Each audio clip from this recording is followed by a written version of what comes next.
안녕하세요. 저는 결혼하고 이번에 임신하면서 이혼을 하게 된 30대 중반 여성입니다. 제게 기가 막히고 서러운 일이 있어서 도무지 마음으로만 묻어두기 분하여 사연을 찾게 되었습니다. 오늘 제 이야기 한번 들어보시고 우리 가정에 찾아온 부름과 심통함을 알아주셔서 위로 한 말씀씩 해주시면 감사하겠습니다. 사연 시작할게요. 저는 남편을 같은 회사에서 만났습니다. 남편은 고향이 부산인 남자였어요. 남편이 사투리 쓰는 매력에 재미를 느껴서 제가 적극적으로 대화를 시도했다 보니 어느새 저희는 결혼을 약속할 만한 사이로 발전해 있었습니다. 저희는 양가 집안의 인사를 잘 마치고 상견례도 나름 무난하게 치렀어요. 신혼집은 서울로 하기로 했는데 그걸 시모가 처음에 못마땅해 했지만 남편이 나서서 주장해주는 덕분에 문제없이 잘 넘어간 편이었습니다. 신혼집은 저희 부모님이 제게 증여해 주셔서 별다른 고생 없이 신혼살림을 시작할 수 있었습니다. 그리고 저희 부모님은 시부모님보다 나이가 어린 편이셨어요. 그걸 상견례 전부터 알고 있었는데 사실 양가 부모님 연세가 차이 난다고 한들 그것 따져서 위아래 정하시는 집안이 계신가요? 다른 집안 사정은 잘 몰라서 그러는데 연세차가 난다고 하더라도 서로 존중해줘야 하는 거 아닌가요? 제가 이걸 먼저 묻는 이유는 저희 시부모님 태도 때문인데요. 친정 부모님이 오랜만에 부산을 가거나 시부모님께서 서울로 올라오시면 한 번씩 만나거든요. 그렇다고 횟수가 대단하게 많지도 않아요. 몇 번 보지도 않았으면서 시부모님이 저희 부모님을 은근 아랫사람 보듯이 행동하는 경향이 있어서 신경 쓰였습니다. 어떤 식으로 말을 하냐면요.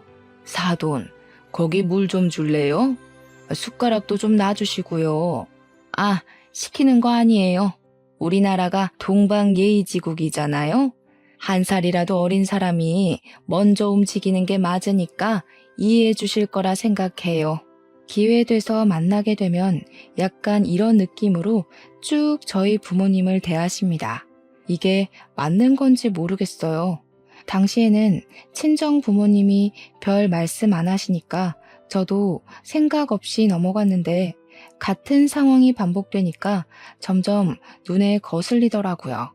그래도 저희가 신혼 초일 때만 양가 집안이 조금 왕래가 있었지 1, 2년 지났을 때는 거의 만나지도 않았어요. 어차피 그다지 마주칠 일도 없고 앞으로는 안 만나도록 하면 되니까 최대한 좋게 생각해보자 했거든요. 그런데 어느 기점으로 양가 집안이 가까울 수밖에 없는 일이 발생하고 말았는데요. 시부가 실직을 당해버린 겁니다. 남편이 용돈을 보내주고 있긴 했었는데 그건 말 그대로 용돈일 뿐이었고 그걸로 생활비까지 해결하기엔 많이 빠듯했어요.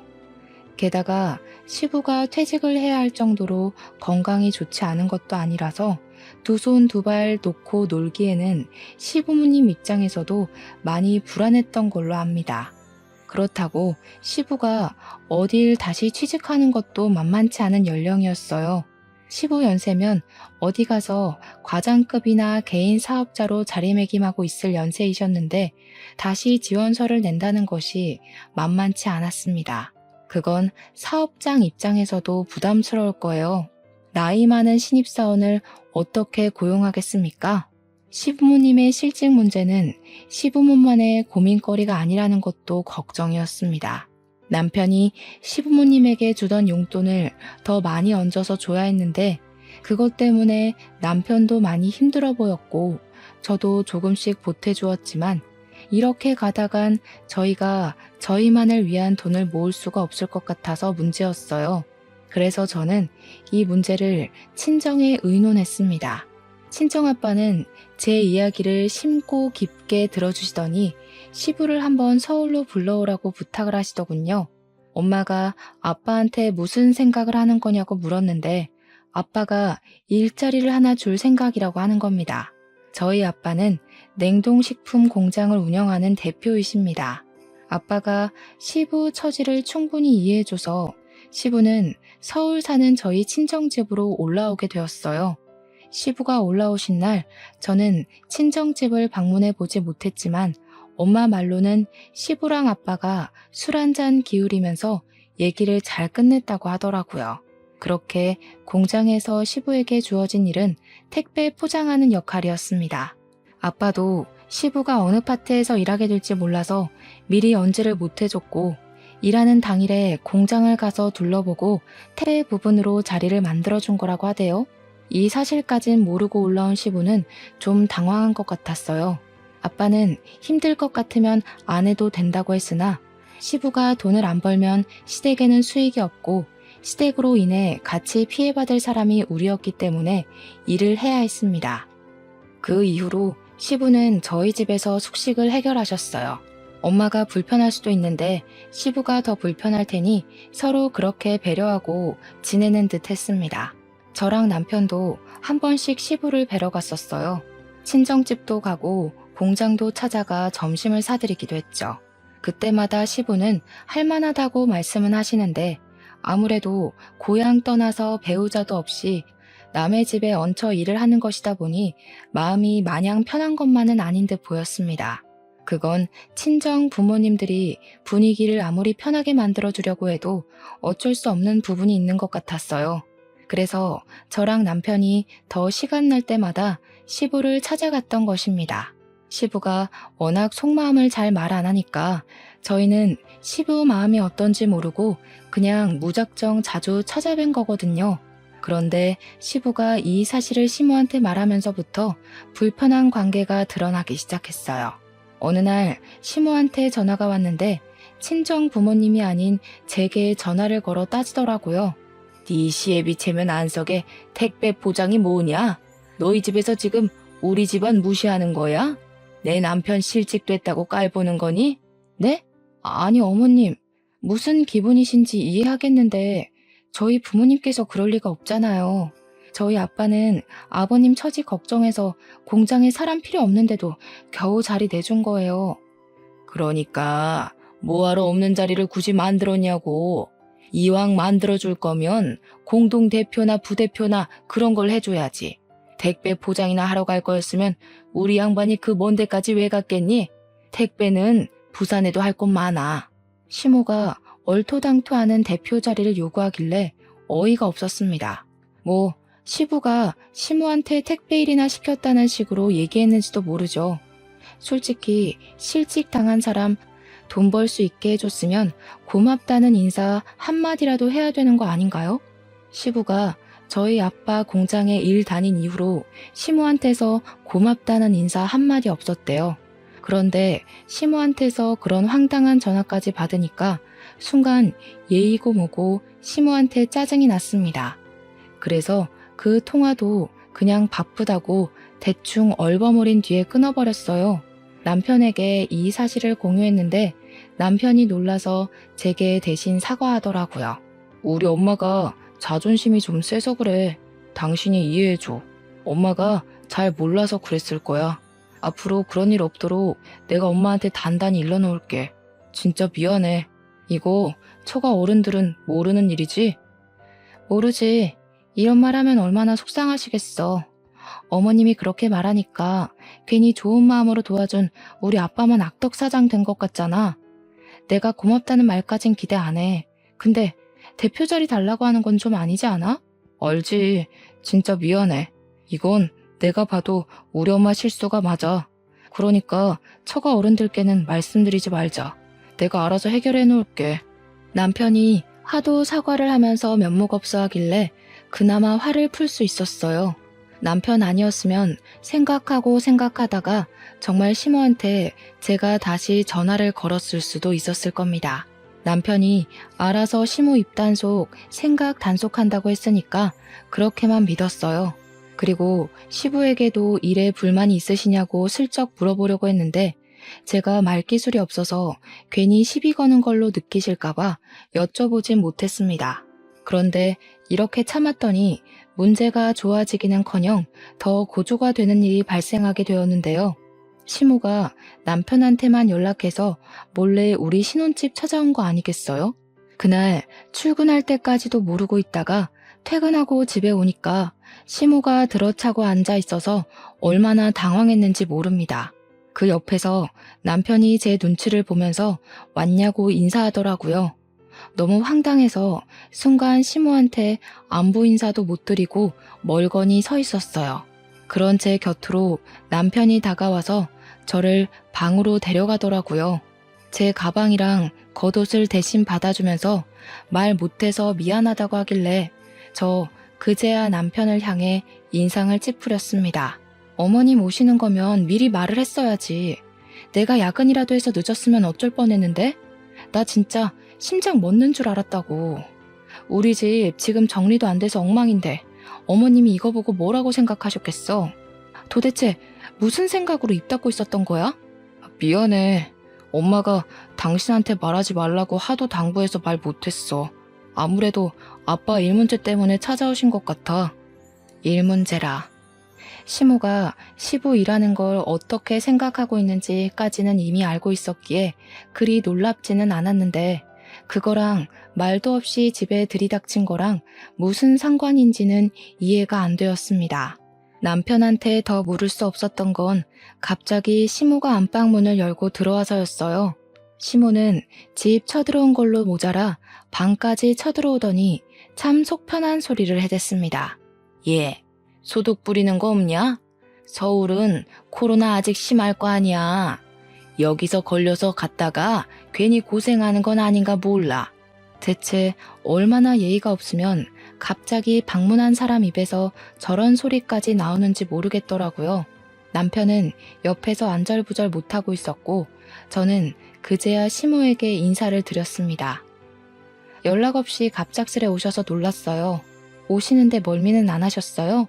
어머님 걱정대로 여긴 부산보다 더 코로나 천지인데 그걸 아시면서도 굳이 먼 길을 오셨네요. 그래서 어쩐 일로 오셨어요? 뭐야? 얘 말하는 꼰세가 왜 이러냐? 너 지금 내가 너네 집 마음대로 찾아왔다고 시비라도 걸고 싶은 거야? 딱 보니까 내 남편이 어떻게 지내고 있는지 눈에 훤하다. 네 성격 이 꼴인 거 부모한테서 고스란히 배운 거겠지. 너네 부모한테서 내 남편 함부로 굴려지고 있는 것 같아 구제해주려고 왔다. 구제? 그 말을 듣는데 기가 차서 웃음이 나왔어요. 우리 아빠가 시부를 잡아먹는 것도 아니고 시부를 신데렐라 언니처럼 부려먹었던 것도 아닙니다. 공짜로 재워주고 식사 대접해주고 지원서 없이 취직도 시켜주고 급여는 당연하고 복지나 보너스까지 다른 직원들과 차별 없이 대우해주고 있었어요. 황당해서 제가 시모에게 그렇다고 다 얘기를 해줬더니 시모는 그저 택배 일에만 신경이 꽂혀 있는 것 같더라고요. 시모 말대로라면 택배 포장업 하는 분들은 다 하찮은 일을 하고 지낸다는 건가요? 다 아빠 손에 굴려지는 노비들이라는 건가요? 기가 막힐 만하지 않습니까? 저는 시모에게 계속 대꾸하기보다는 남편을 째려보는 걸 택했습니다. 남편은 어쩔 줄 몰라 하다가도 자기 엄마가 시키는 대로 잘만 움직였어요. 시모가 목 탄다고 물 갖다 달라 하면 갖다 주고 덥다고 하면 여름도 아닌데 에어컨 켜주고 어쨌든 시모는 진짜 시부에게 찾아갈 생각인지 우리 아빠 공장 어디냐고 거기로 데려다 달라 그랬어요. 아빠 공장은 제 퇴근 시간 이후 2시간 뒤에 문을 닫아요. 그래서 아마 그 시간에 당장 출발하면 공장에 들어갈 수 있긴 했습니다. 서울에 세균 많아서 빨리 내려갈 거니까 얼른 공장 주소 대. 그리고 너 앞으로 부산 올 생각하지 마라. 시애비를 그런 개만도 못한 짓 시킨 며느리는 며느리 취급도 해주기 싫다. 어머님, 듣자 하니까 말씀이 진짜 지나치시네요. 저희 부모님이 아버님한테 개만도 못한 짓을 시켰다고요? 개만도 못하게 살 뻔한 걸 저희 부모님이 구제해 주신 거 모르시겠어요? 이런 식으로 자존심 부려봤자 어머님 꼴만 우스워져요. 제 말에 화가 난 시모는 제게 손을 뻗으면서 달려들려고 했습니다. 그걸 옆에 있던 남편이 황급히 막아주었어요. 제 눈치 보더니 얼른 시모를 데리고 집을 나섰습니다. 저는 계속 기가 막혀서 배웅조차 안 하고 그대로 시모를 보냈어요. 시모는 저희 집을 나서기 전까지 제게 쌍욕을 하면서 소란 피우며 나갔습니다. 당장 붙잡아서 공장 근처에도 못 가게 하고 싶었지만 이를 키우고 싶지 않았고 저는 우선 아빠한테 문자로 시모가 지금 공장 찾아간다고 알려주기만 했어요. 아빠는 곧 문 닫을 시간이라 바쁜지 답장이 없었습니다. 그렇게만 두고 저는 옷을 갈아입었어요. 시모 때문에 나빠진 기분은 씻고 나와도 낫질 않더라고요. 입맛도 없어서 저녁을 굶고 아빠한테 올 연락만 은근 기다리고 있었습니다. 그맘때쯤이면 시모랑 남편이 공장에 도착했을 거고 거기서 시모가 또 어떤 정신나간 발언으로 아빠를 곤란하게 할까 그 걱정이 많이 되었어요. 불안해서 어떤 것도 손에 안 들어와 시계랑 휴대폰을 몇 번이나 봤는지 모릅니다. 아빠한테서 끝까지 답장이 없었어요. 그리고 한참 뒤에 남편이 귀가를 했어요. 어떻게 됐냐고 물었더니 시모가 시부를 데리고 결국 부산으로 내려갔다고 하더라고요. 남편이 KTX까지 바래다주고 들어온 거라 했습니다. 그 소리를 듣는데 시모가 아빠한테 행패 부렸을 것이 눈에 선하더군요. 저는 괜히 남편에게 시모에 대한 화풀이를 했어요. 남편은 그런 제 마음을 이해한다면서 묵묵히 들어주고 같이 시모의 성깔에 대해 공감을 해줬습니다. 그렇게 남편을 못살게 군 뒤에야 저는 남편이 씻을 수 있도록 보내주었어요. 그리고 잠자리에 누울 시간쯤 엄마한테서 연락이 왔습니다. 늦은 시간에 전화를 하시는 분이 아닌데 웬일로 연락이 왔길래 혹시 시모일 때문인가 싶어서 급하게 받았어요. 그랬더니 엄마는 시모 얘기보다 더 충격적인 소식을 제게 전했습니다. 정연아, 네 아빠가 사고를 당했다. 어떡하면 좋니? 네 아빠 죽게 생겼어. 엄마 지금 아빠랑 같이 병원에 있거든? 엄마 너무 무서워. 얼른 좀 와봐. 너무 놀라서 침대에서 벌떡 일어났습니다. 마찬가지로 잠자리에 누웠던 남편은 무슨 일이냐고 덩달아 놀라서 일어났어요. 마음이 급해서 옷 갈아입으며 남편에게 대충 설명을 해줬습니다. 그랬더니 남편도 빨리 옷을 갈아입고서 같이 병원으로 향했어요. 생명에 지장이 있을 정도로 위험한 사고를 당했다고 하니 아빠가 걱정되어서 병원까지 가는 내내 차에서 많이 울었습니다. 남편은 끊임없이 저를 진정시켜주며 괜찮을 거라고 달래었어요. 남편이 주는 위로에 기대어 떨리는 심장을 겨우 진정시켰죠. 병원을 갔더니 수술실 앞에서 주저앉아 있는 엄마를 보았습니다. 엄마한테 도대체 이게 다 무슨 일이냐고 아빠가 무슨 사고를 어떻게 당한 거냐고 물어봤어요. 제 질문에 엄마는 울부짖으면서 아빠가 추락사고를 당했다고 말해주었습니다. 추락사고라니 도대체 어쩌다가 그랬는지 너무 뜬금없는 사고라서 이해는 안 되었지만 상황 심각하다는 건 충분히 알 것 같았어요. 그리고 그 심각한 상황은 결국 최악의 결론을 만들어 주었어요. 의사가 수술 도중에 나오더니 아빠가 끝내 사망을 하게 되었다고 전해주는 겁니다. 그대로 무너진 엄마는 통곡을 하다가 기절까지 해버렸어요. 저 또한 세상 무너질 것처럼 눈물을 흘렸고 남편이 착잡한 심정으로 저랑 엄마를 챙겨주었습니다. 허망했어요. 저희 아빠가 그렇게 일찍 단명하실 분은 아닌데 왜 하늘은 착한 우리 아빠를 일찍 데려가셨나? 그 하늘 아래 살고 있는 신세가 너무 싫었습니다. 공장은 부대표로 있던 분이 임시 대표를 담당하게 되면서 문제없이 돌아가고 있었어요. 계획에도 없던 장례식을 갑자기 준비하면서 저랑 엄마는 입관 이전에 아빠 봤었는데 아빠의 사망 당시 모습을 그대로 봤다 보니 얼마나 아프게 돌아가셨는지가 가늠이 되더라고요. 친정과 연락을 종종 하긴 했어도 매일 친정집을 찾았던 것이 아니라서 아빠 얼굴을 본 지도 꽤 됐었어요. 그런데 오랜만에 보는 아빠 얼굴을 이렇게 싸늘한 주검으로 마주해야 한다니 이성을 놓고서 오열을 했었네요. 그 자리에서 엄마는 또 기절하는 참상을 보였어요. 119가 출동하고 그 때문에 남편과 다른 지인들이 저를 붙잡고 아빠한테서 떨어뜨려 놓으려고 할 땐 저마저도 기절을 해버릴 만큼 울었습니다. 남편이 안아주면서 같이 울어주는데 그런 남편을 놓지 못하고 한참 매달려 있었던 걸로 기억합니다. 엄마는 의식을 찾자마자 다시 장례식장을 찾아왔어요. 사람들은 쉬라고 말릴 수도 없고 그렇다고 엄마더러 이 괴로운 공간에 머무르라고 붙잡을 수도 없어서 난감해했습니다. 엄마는 그렇게 아빠 사진 아래에서 한참 동안 아빠를 바라보고만 있었어요. 그 사이 남편은 복지사와 함께 복잡한 절차를 다 마치고서 시부모님과 통화를 하러 자리를 비웠습니다. 저 또한 엄마 곁에서 아빠 사진만 보며 다른 일은 아무것도 신경 쓰지 못하고 서 있기만 했네요. 잠시 자리를 비웠다가 돌아온 남편은 제게 시부모님과 연락이 안 된다는 말을 전해왔어요. 시모가 저희 집을 찾아온 게 저녁이고 바로 그날 몇 시간 뒤 사고 난 것이 우리 아빠 소식입니다. 그런데 그날 서울에서 부산으로 내려간 사람들이 연락이 안 된다뇨. 저도 전화를 해봤어요. 그런데 남편 말대로 신호음만 길게 갈 뿐 받질 않긴 하더라고요.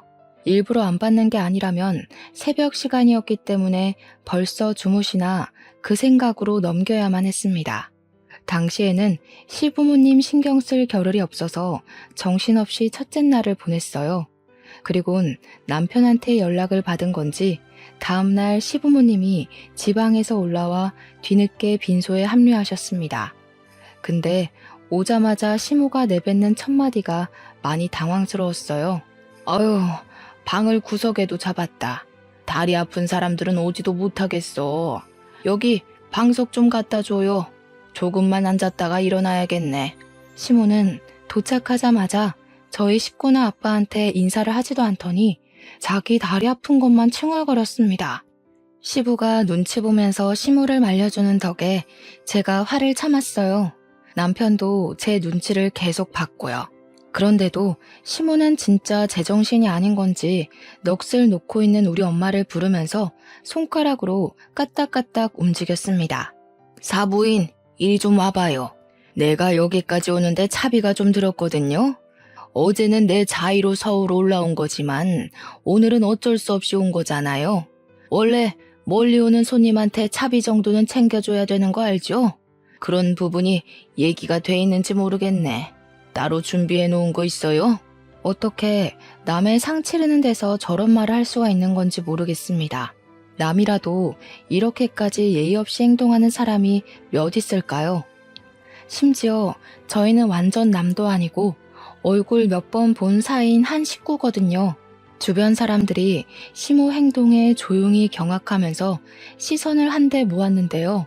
자기만 뭐가 잘못된 건지 모르던 시모가 이제 주변 사람들한테까지 시비를 걸더라고요.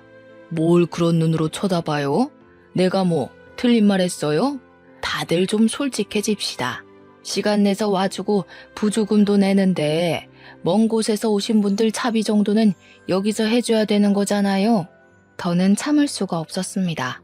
저는 참지 못하고 시모에게 버럭 언성 높이며 다가갔어요. 이봐요 어머님, 지금 그게 사람이 할 소리예요? 돈 아까우면 오지 말지 그랬어요. 그리고 우리 엄마한테 동생 부르듯 그렇게 행동하지 마시죠. 누가 사돈 되는 사람을 그런 식으로 대해요? 개념만 없는 줄 알았는데 예의까지도 없으세요? 뭐? 아니 이년이 어디서 쌍심지를 켜? 너 정신 나갔니? 시애미를 얼마나 물러봤으면 사람들을 보는 앞에서 어른한테 목청을 높여. 지혜비 죽더니 간땡이가 부었나. 이젠 고인까지 모욕을 하는 시모 태도에 저는 화가 나서 시모 멱살까지 잡고 부들부들 떨었어요. 표독스럽게 노려보는 얼굴을 제 두 손으로 다 뭉개버리고 싶을 만큼 분노했습니다. 간땡이는 그쪽이 부었겠지. 그러니까 지금 상황이 어떤 줄도 모르고 간이 배 밖으로 나온 짓을 하는 거 아니겠어? 내가 살다 이렇게 무례하고 생각 없는 사람 처음 본다. 당신이 아무리 허풍 부려봤자 우리 집안 발밑도 못 따라올 형편이야. 시어머니 대우는 뭐 개나 소나 받는 줄 아나 봐? 분수도 모르고 욕심만 가득한 이 아줌마야. 시모는 제 말대꾸에 덤벼들지 못했어요. 제가 반말을 한다는 것 자체만으로 얼굴이 시뻘개질 만큼 화나서는 결국 손으로 해결하셨습니다. 제 뺨을 내리친 거죠. 그것에 사람들도 다 놀라서 저희를 말리기 시작했고 엄마가 뒤늦게 허겁지겁 달려와 제 앞을 막아섰습니다. 남편이 시모를 저지시키면서 시모를 밖으로 밀어내려고 했어요. 그때 엄마가 서름에 복받쳐서 시모를 향해 큰 소리를 쳤습니다. 불쌍해서 도와줬더니 은혜도 모르고 감히 내 딸을 쳐요? 꼴도 보기 싫으니까 다시 부산으로 꺼지세요. 거지 같은 년 얼굴 마주보는 거 저도 끔찍합니다. 다시 한 번 더 우리 딸 앞에 얼굴 비추면 그 눈깔 다 파버릴 거야. 엄마가 우라통이 치밀어 말 가리지 않고 소리치자 시모는 그게 그리 자존심이 상했는지 남편을 뿌리치고는 신발장 쪽에 서서 우리 엄마한테 삿대질을 하기 시작했어요. 뭐라고요? 내 딸이 고생해가면서 기꺼이 찾아왔더니 뭐? 심부만 고약해가지고 죽은 남편이 참으로 자랑스러워하겠네요. 네 남편은 너 때문에 지옥 갈 거다. 정말 정신 나간 사람인 줄 알았습니다. 결국 사람들의 원성 때문에 시모는 더 말하지 못하고 시부랑 남편에게 끌려나갔어요. 시부모님은 아빠에게 인사드리지 못하고 부산으로 돌아간 듯 했습니다. 우리 아빠가 고작 저런 사람들을 위해 선심을 써줬다는 것이 너무 비통했고 저런 사람들을 돕기 위해서 부모님께 의논을 했던 제 자신도 원망스러웠어요. 시부모님을 겨우 보내주고 돌아온 남편이 뒤늦게 우리 엄마한테 찾아가서 고개 숙이고 사과를 했습니다. 그러자 엄마는 화가 나서 남편의 귀싸대기를 바로 날려버렸어요. 왜 내 딸이 맞아야 돼? 자네가 자네 부모 하나 간수 못하고 이리저리 휘둘렸으니까 자네 엄마가 내 딸을 이렇게 함부로 대한 거 아닌가? 내가 자네한테 내 딸 보내줄 때 심정이 어땠는데 이런 식으로밖에 못할 줄 알았으면 이 결혼시키지도 않았어. 자네 집안 때문에 우리 집이 하루가 멀다 하고 괴로웠다고.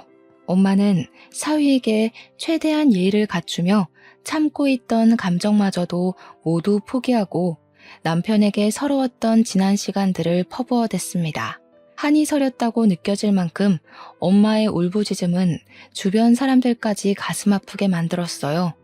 엄마는 아빠의 죽음을 남 탓하고 싶지 않았지만 누구라도 탓하고 싶어서 그걸 남편에게 다 풀어냈고 남편한테 너네 집안 때문에 우리 집이 망했다 라고 그렇게 원망을 하셨어요. 저는 그런 엄마를 말리지 않았습니다. 저 또한 시부모님이 밉고 그걸 통제 못하는 남편이 밉고 그들과 엮일 때마다 받았던 스트레스를 잊을 수가 없었거든요. 아빠 장례식이 치러지는 3일장은 제 인생 모든 시간을 통틀어서 가장 고역스러운 날들이었습니다. 평생 잊지 못할 그 시간을 억지로 가슴에 묻어두고 아빠를 보내드려야 했어요. 아마 아직 아빠를 보낼 준비가 되지 않았는데 강제로 이별을 해야 해서 더 고역스러운 시간으로 남지 않았나 싶습니다. 그렇게 아빠를 힘겹게 보낸 저랑 아빠는 아빠가 운영하던 공장을 임시 대표에게 일임할 수밖에 없었어요. 공장에 대해 아무것도 모르기 때문이었죠. 그래서 새 대표로부터 저희는 공장의 지분만 떼어받고서 아빠의 혼과 세월이 담겼던 공장을 포기할 수밖에 없었습니다. 엄마는 혼자 지내면서 많이 힘들어하셨지만 제가 매일같이 집을 찾아오는 건 원치 않으셨어요.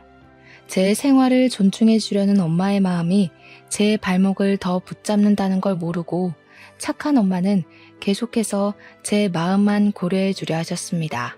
아빠가 떠난 후로 저와 엄마의 시간은 느리게 흘러갔어요. 그럼에도 저는 저대로 엄마는 엄마대로 다시 세상의 흐름에 발맞춰 나갈 수밖에 없었습니다. 그러던 어느 날 공장에서 엄마한테 연락이 갔고 사무실에 있는 아빠의 유품을 챙겨달라는 연락에 엄마가 공장을 방문했다고 했습니다. 그리고 그날 엄마가 제게 전화를 걸었어요. 저 근무 중이었는데 엄마가 반차 쓰고 빨리 공장 좀 와보라고 하더라고요. 엄마가 제게 반차를 강요했던 적은 처음이라서 저는 되묻지 않고 황급히 반차 처리를 했습니다. 회사 일을 급히 마무리하고 공장을 찾아갔어요. 아빠 사무실 들어갔더니 엄마가 아빠 사무실 책상 앞에 앉아서 컴퓨터를 보고 있더라고요. 유품 정리 다 했냐고 컴퓨터 앞에서 뭐 하냐고 물으며 다가갔습니다. 가까이 가보니까 엄마가 그 앞에서 입을 틀어막고 울고 있는 겁니다. 깜짝 놀라서 엄마를 먼저 살폈는데 엄마가 컴퓨터 화면을 좀 보라면서 목소리에 힘을 잃고 얘기를 하셨어요.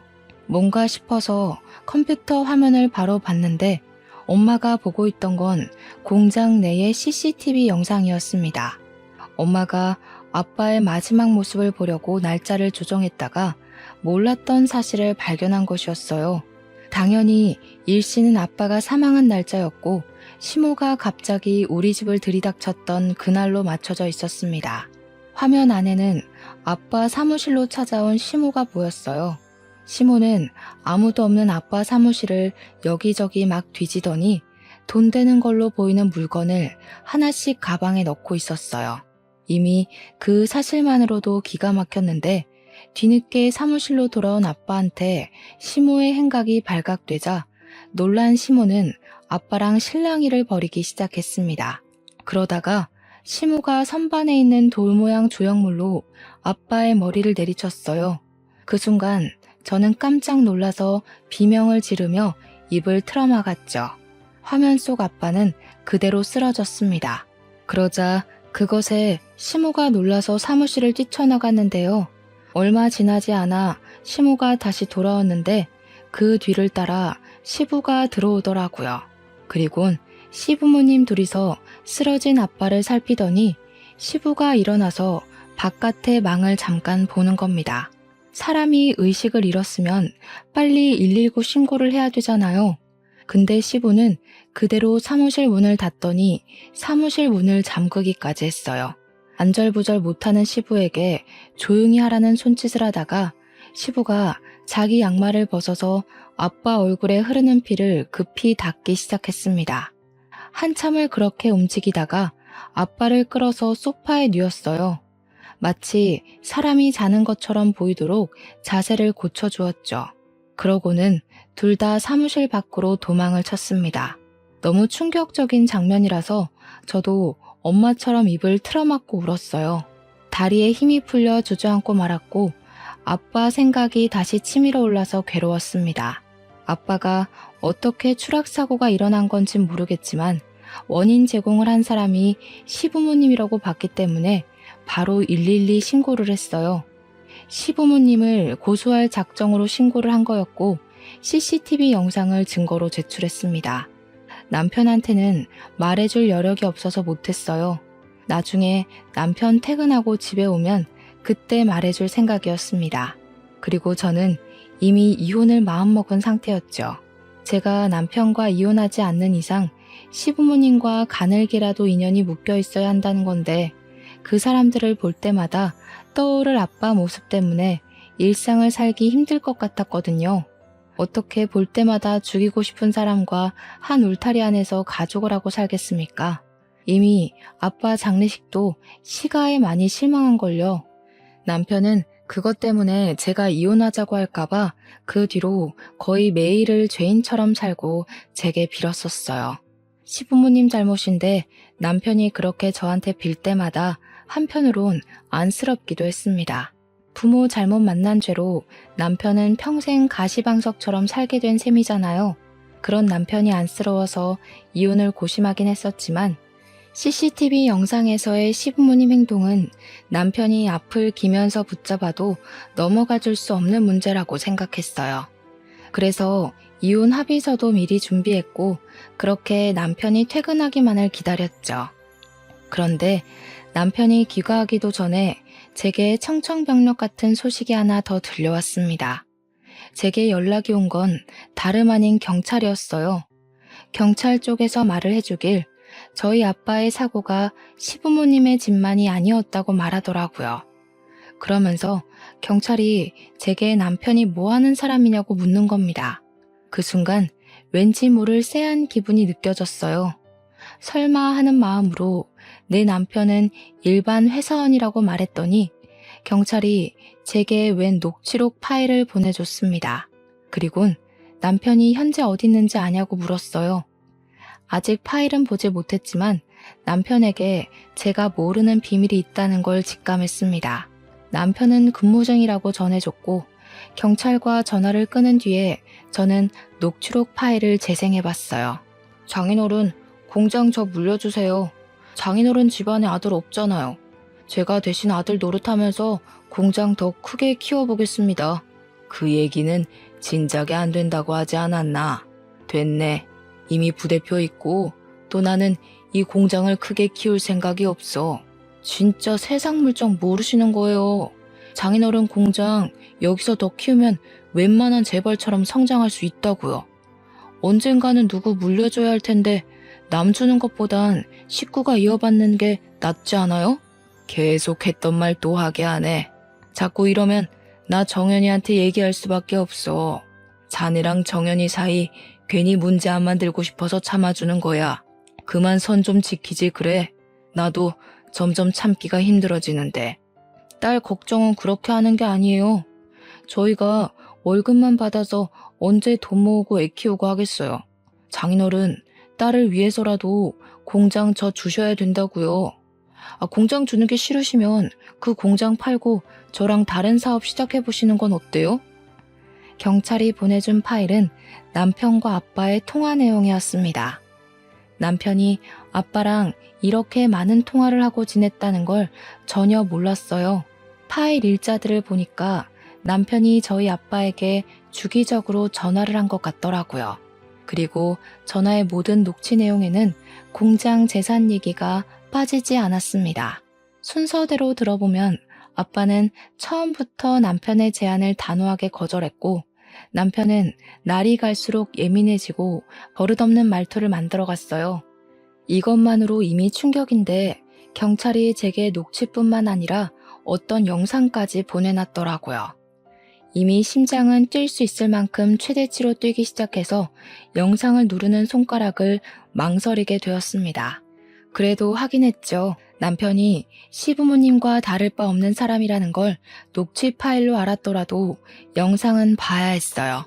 그 영상은 제가 지난날에 엄마랑 같이 봤던 CCTV 영상이었습니다. 그런데 영상 내용은 엄마랑 같이 봤던 시간대와는 좀 달랐어요. 저희는 시부모님이 사고를 치고 도망치는 것까지만 봤었는데 경찰이 보내준 영상은 저희가 본 부분으로부터 50분 정도 뒤의 영상이었어요. 영상 속에서 아빠는 여전히 소파에 누워있는 채로 영상이 시작되었는데요. 잠자코 지켜보는데 텅 빈 사무실에 갑자기 남편이 나타나더라고요. 남편은 누구랑 통화를 하면서 아빠 사무실로 들어섰습니다. 추측하건대 그 전화는 시부모님 둘 중 한 분이지 않을까 싶었어요. 그날 남편이 시모를 공장까지 태워주었고 공장에서 나온 시부모를 KTX까지 바래다 주었다고 했거든요. 남편이 저희 아빠 사무실에 나타났다면 시부모님도 분명 주변 어딘가에 숨어 있을 거란 생각이 들었어요. 남편은 전화를 끊자마자 아빠의 상태를 살피더니 한숨을 쉬는 듯 했습니다. 그리곤 아빠를 가만히 바라보다가 들쳐 엎더라고요. 그때까지만 해도 남편을 믿고 싶었어요. 하지만 남편이 사무실 입구가 아닌 창문 쪽으로 가는 걸 보고 저도 모르게 눈물이 흘렀습니다. 그곳은 사각지대라서 카메라가 안 닿는 곳이에요.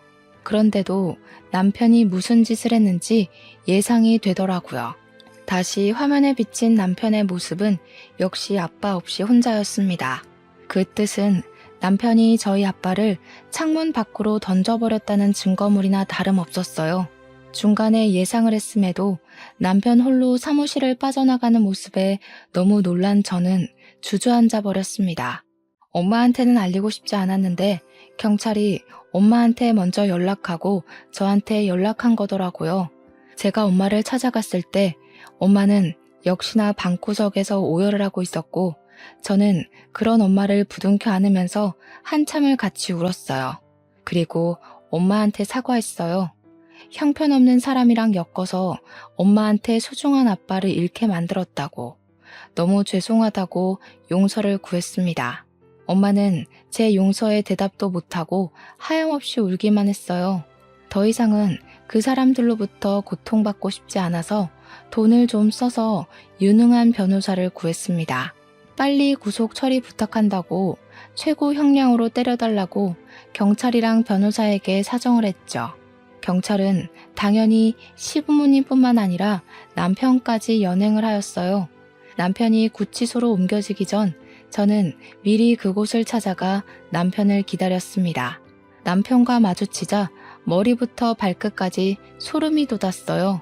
아빠 수술실 앞에서, 아빠 장례식에서 누구보다 저랑 엄마에게 위로가 되어주고 곁을 지켜줬던 사람이 사실은 우리 아빠를 돌아올 수 없는 곳으로 보내버린 장본인이었다는 것이 끔찍하게 소름이었습니다.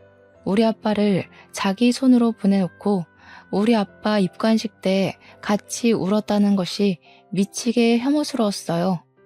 그런데 여기서 저를 더 절망하게 만든 사정이 하나 더 있어요. 아무래도 제가 이 사람들을 저희 집으로 끌어들인 것이 지나치게 큰 죄였던 거겠죠. 이맘때쯤에 알게 되었습니다. 제가 임신을 하게 되었다는 것을요. 증오한 집안의 핏줄을 갖게 된 것이 마치 발목 잡힌 기분이라서 괴로웠지만 한편으로는 아무 죄 없는 제 자식에게 미안하기도 해서 혼란스러웠습니다. 제게 이런 복잡한 심경을 안겨준 남편이 더 싫어졌어요. 저는 남편한테 달려가 사정없이 주먹을 날려버렸습니다. 귀싸대기로는 분이 안 풀릴 것 같아서 강냉이 하나 정도는 털어버리고 싶었어요. 하지만 여자 손으로 뭘 얼마나 힘을 줄 수 있었겠습니까? 남편 입술을 터뜨릴 수 있었어도 이빨까지는 날리지 못했네요. 저는 아무 말도 안 하고 고개만 숙이고 있는 남편을 향해서 마지막 작별 인사를 해줬어요. 나는 평생 너 같은 쓰레기를 못 잊고 살 거야. 그러니까 너도 절대 네가 저지른 죄 잊지 말고 평생 살인자로 살아. 출세할 생각은 꿈도 꾸지 마. 내 목숨 걸고 네가 다시는 하늘 못 보게 살게 만들 거야. 설령 네가 기적처럼 출소한다고 해도 감빵 인생보다 더 숨막히게 만들어줄 거니까 각오해. 남편은 제게 끝까지 아무 말도 하지 못했고 더러운 눈물만 보인 뒤 경찰에게 끌려갔어요. 저는 끝까지 남편에게 아이의 존재를 밝히지 않았습니다. 그 집안과 무엇 하나 걸쳐놓고 싶은 것 없이 정리하고 싶었거든요. 양육비 필요 없습니다. 양육비 때문에 애한테 살인자 아빠가 있다는 걸 알게 하고 싶지 않았어요. 평생 그 집안 사람들이 우리 아이에 대한 존재를 모르게 하고 살 겁니다. 그렇게 시가 사람들 셋은 징역을 살게 되었습니다. 시부모님 둘은 상해치상죄로, 남편은 살인죄로 구속되었어요. 시부모님은 살인까진 아니어서 몇 년 살다가 다시 나오겠죠. 그때 돼서 뭘 하겠습니까? 이미 늙어서 들어간 몸, 출소해봤자 더 늙어 나와서는 돈도 없이 노숙자 신세로 전전해야 할 텐데 제발 그들이 마지막으로 눈을 감을 때 우리 아빠보다 더 쓸쓸하고 비참하게 죽어버리길 바랄 뿐입니다. 저는 신혼집을 정리하자마자 엄마랑 같이 이사 준비를 했어요. 남편으로부터 받은 위자료와 아빠의 사망보험금, 아빠의 공장 지분 등 엄청난 부를 가지고 지방에 가기로 했습니다. 아빠가 살아계실 때 엄마한테 그런 말을 했었대요. 돈 벌 만큼 벌어서 일에서 손 떼고 경치 좋은 곳으로 가 노후를 즐기자고요. 엄마는 아빠가 늘 곁에 함께 한다고 생각을 해서 그 약속 또한 지키고 싶대요. 저도 안 좋은 추억이 깃들어버린 서울에 머물고 싶지 않아서 과감하게 이직을 택했습니다. 저희는 제주도로 이사를 가요. 그동안은 짐을 싸놓을 정신이 없었어요. 오늘 이렇게 사연을 쓰게 된 건 친정집에서의 마지막 하룻밤이기도 했고 컴퓨터 앞에 길게 앉아 있을 수 있는 시간이 지금밖에 안 될 것 같아서 올려봅니다. 제주도에서 살게 되면 아빠가 한 번쯤은 엄마랑 제 곁에 머물다 가는 날이 있겠죠? 불쌍하게 떠난 우리 아빠. 저 결혼할 때 잘 키워놓은 딸 보낸다고 아쉬워서 몰래 울던 우리 아빠. 아빠가 너무 보고 싶네요. 아빠 얼굴 잊지 않도록 하루에 한 번씩 사진을 꼭 보면서 기억해야겠어요. 혹시라도 아빠가 제 꿈에 나타나 인사를 해준다면 그때를 놓치지 않고 꼭 용서를 빌어야겠다고 마음먹고도 있어요. 저는 여전히 황망하게 떠난 아빠의 사고가 제 탓이라고 생각하고 있고 죽을 때까지 이 죄책감을 놓지 못할 것 같아요. 죄책감을 놓는 것도 아빠에게 죄를 짓는 것 같아서 이러지도 저러지도 못하겠네요. 그래도 제가 기운을 차려야 엄마 마음을 다독여줄 수 있고 저 또한 한 아이의 엄마로서 우리 아이에게 새로운 세상을 만들어줄 수 있지 않겠습니까? 이 아픔 잘 극복해서 다시 건강한 일상을 찾을 수 있도록 노력하겠습니다. 제 사연 들어주셔서 감사하고 항상 건강하셨으면 좋겠어요.